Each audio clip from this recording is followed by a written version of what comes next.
السلام علیکم ورحمۃ اللہ۔ یہ جو دو ویڈیوز آپ ہمارے واٹس ایپ چینل سنی جمعیت الاحناف میں دیکھ رہے ہیں، یہ ویڈیو ہے چمن حضور حافظ ملت باغ فردوس مرکز علم و فن ازہر ہند یعنی الجامعۃ الاشرفیہ مبارک پور ضلع اعظم گڑھ کی۔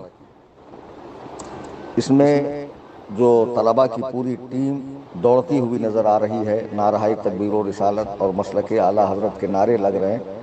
معاملہ کیا ہے میں آپ کو بتا دوں کہ الجامعۃ الاشرفیہ میں دو بنگال کے طلباء، صوبہ بنگال کے طلباء، ایک کا نام حشام الدین جو مرشد آباد کا تھا اور درجہ سابعہ میں یعنی 7ویں جماعت میں تھا، اور دوسرے کا نام عاشق الرحمان، وہ بھی بیربھوم ضلع کا تھا اور جماعت سابعہ کا طالب علم ہے، بنگال کا ہے۔ یہ دونوں لڑکے اشرفیہ میں رہتے ہوئے اشرفیہ کی جو پالیسی ہے، اشرفیہ کے جو قوانین ہے، اشرفیہ کا جو منہج ہے، وہاں رہتے ہوئے اس کے خلاف سوشل میڈیا پہ ایکٹیو رہتے ہیں، اور جو نچلی جماعت کے طلباء ہیں ان کی ذہن سازی کرتے مسلک اعلیٰ حضرت کے خلاف، سرکار اعلیٰ حضرت کے خلاف، اکابرین اہل سنت و جماعت کے خلاف۔ جب ان کی یہ ایکٹیویٹیز اور یہ ساری باتیں اساتذہ کو پتہ چلی تو کمیٹی نے ایکشن لیتے ہوئے ان کا خارجہ کر دیا۔ اب جب ان کو نکال دیا گیا تو یہ رخصت ہو رہے ہیں اپنا پسارہ لے کر، سامان لے کر، تو ان کے پیچھے طلباء کی ٹیم جا رہی ہے۔ تو اب اس پر کچھ لوگ جیسے ایک رامپور کا دیوبندیوں کا سب سے بڑا سپورٹر اور در حقیقت دیوبندی مولوی ناصر رامپوری، اور اس کا ایک ساتھی ہے ڈبو میاں نام کا ایک پیر ہے الہ آباد میں، اس کا مدرسہ ہے جامعہ عارفیہ، وہاں پڑھاتا ہے ذیشان۔ یہ دونوں کو بڑا برا لگا کہ اس طالب علم کے ساتھ ایسا نہیں کرنا چاہیے، ان کا تحقیقی مزاج ہے، اگر وہ پوچھ رہے تھے تو سوالوں کا جواب دینا چاہیے، ایسا وہ کرتے ہیں جو جواب سے عاجز ہوتے ہیں، ہزار طرح کی باتیں۔ یعنی آپ یقین جانیے کہ جو رول آج ناصر رامپوری اور ذیشان مصباحی ادا کر رہے ہیں، فیوچر میں وہی رول یہ حشام الدین اور عاشق الرحمان ادا کرنے والے تھے۔ بہت اچھا کیا جامعۃ الاشرفیہ نے، بروقت ایکشن لے کے انہیں نکال دیا۔ میں اشرفیہ کے اس قدم کو جو ہے لائق تحسین سمجھتا ہوں، انہیں مبارکباد دیتا ہوں، اور یقیناً تمام سنیوں کو الجامعۃ الاشرفیہ کا سپورٹ کرنا چاہیے۔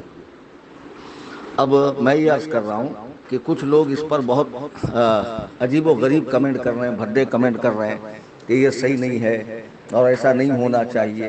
میں ان سے پوچھتا ہوں کہ اگر دارالعلوم دیوبند میں رہ کر کوئی طالب علم مولوی تھانوی کو، گنگوہی کو، نانوتوی کو، امبیٹھوی کو، قاری طیب کو کافر کہے، مرتد کہے، علماء حرمین طیبین کے فتاووں کی روشنی میں، تو کیا اسے دارالعلوم دیوبند میں رہنے دیا جائے گا؟ اگر وہ اتنے وسیع الظرف ہے، وسیع القلب ہیں، تو مجھے دارالعلوم دیوبند میں استاذ کی حیثیت سے رکھیں، حدیث پڑھانے کے لیے، تفسیر پڑھانے کے لیے، فقہ پڑھانے کے لیے۔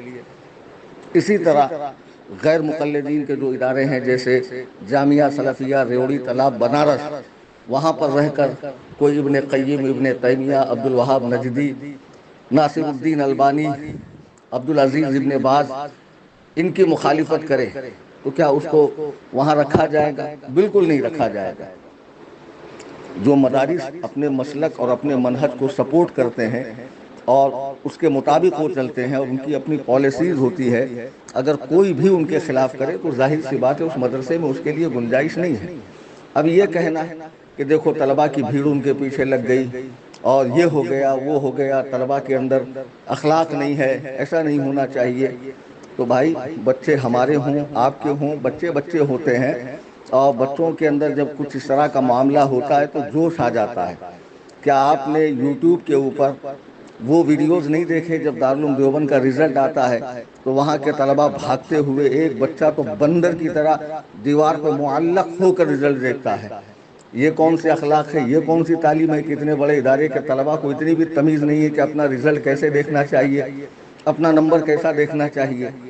تو مدارس کے طلباء اس طرح کے ہوتے ہیں، تو ظاہر سی بات ہے کہ یہ بہت بڑی بات ہے کہ اشرفیہ نے بہت بڑا قدم اٹھایا کہ ایسے باغی الذہن بچوں کو اپنے مدرسے سے نکال دیا۔ بالکل نکالا جانا چاہیے۔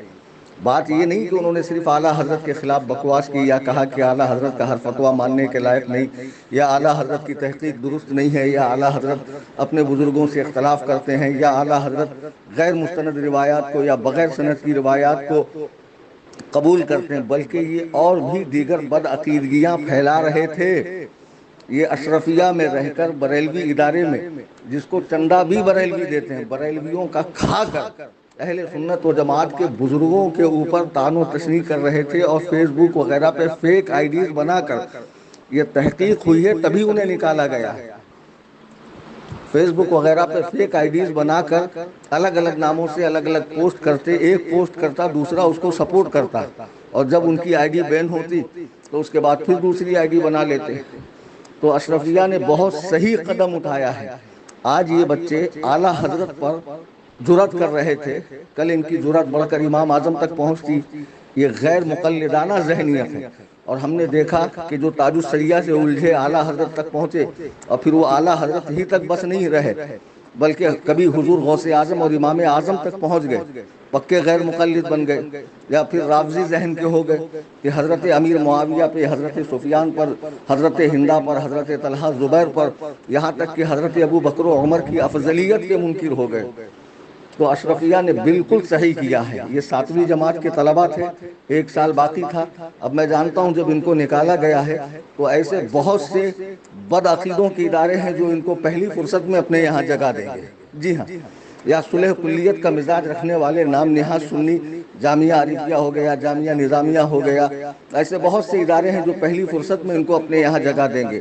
تو جن کے گنگان کر رہے ہو، کھا رہے ہو بریلویوں کا، اور بھونک رہے ہو اعلیٰ حضرت پر، اور اعلیٰ حضرت سے آگے بڑھ کر جرأت کر کے بزرگان دین کی تحقیقات پر انگلی اٹھا رہے ہو، تو جن کے اشارے پر یہ کام کر رہے ہو وہیں جاؤ۔ اشرفیہ نے بہت اچھا کیا ہے۔ تمام سنیوں کو اشرفیہ کے اس قدم کو سپورٹ کرنا چاہیے، اور جو آلتو فالتو کمنٹ اور دنیا بھر کی بکواس بازیاں ہو رہی ہے اس پر دھیان نہ دے۔ اللہ تعالی ہمارے تمام جامعات کی، مدارس کی، مراکز کی حفاظت فرمائے، اور انہیں دن 11ویں رات 12ویں ترقی عطا فرمائے۔ فقیر محمد کلیم حنفی رضوی، قصر ابو حنیفہ، کرلا ویسٹ، ممبئی، 9820672770۔ خدا حافظ، فی امان اللہ۔